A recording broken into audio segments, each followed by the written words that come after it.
తెలంగాణలో 15 ఏళ్లు దాటిన పాత వాహనాలు 48,98,000 వాహనాలుంటే అందులో హైదరాబాద్ 16 లక్షలు ఉన్నాయన్నారు మంత్రి పొన్నం ప్రభాకర్.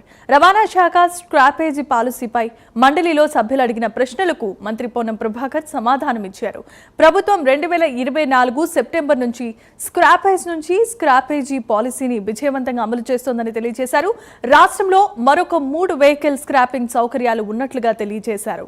స్క్రాప్ పాలసీ వచ్చిన తర్వాత ఇప్పటి వరకు 6,278 వాహనాలు స్క్రాప్ చేయబడినట్లుగా వివరాలు వెల్లడించారు. రాష్ట్రంలో 3 రిజిస్టర్ వెహికల్ స్క్రాపింగ్ సౌకర్యాలు ఉన్నాయి అధ్యక్ష. పాత వాహనాల స్క్రాపింగ్ను ప్రోత్సహించడానికి ప్రభుత్వ రుణ బాధ్యతల మాఫీని, పన్ను రాయితీలను కల్పిస్తున్నది. ప్రభుత్వ స్క్రాపింగ్ పాలసీని ఈ ప్రభుత్వం వచ్చిన తర్వాతనే తీసుకొచ్చి దాన్ని ప్రజల ముందు ఉంచడం జరిగింది అధ్యక్ష. తెలంగాణ ప్రభుత్వం 30/9/2024 తేదీ గల జీవో ఎంఎస్ నెంబర్ 28 ద్వారా వెహికల్ స్క్రాపేజ్ పాలసీని ప్రకటించింది. పాత వాహనాల స్క్రాపింగ్ను ప్రోత్సహించడానికి రుణ బాధ్యతల మాఫీ, పన్ను రాయితీలను కూడా కల్పిస్తూ ఉంది.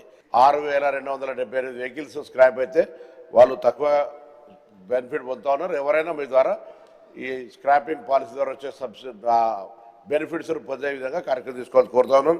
రికార్డుల ప్రకారం రాష్ట్రంలో 15 సంవత్సరాలకు పైబడిన 48.98 లక్షల వాహనాలు ఉన్నాయి.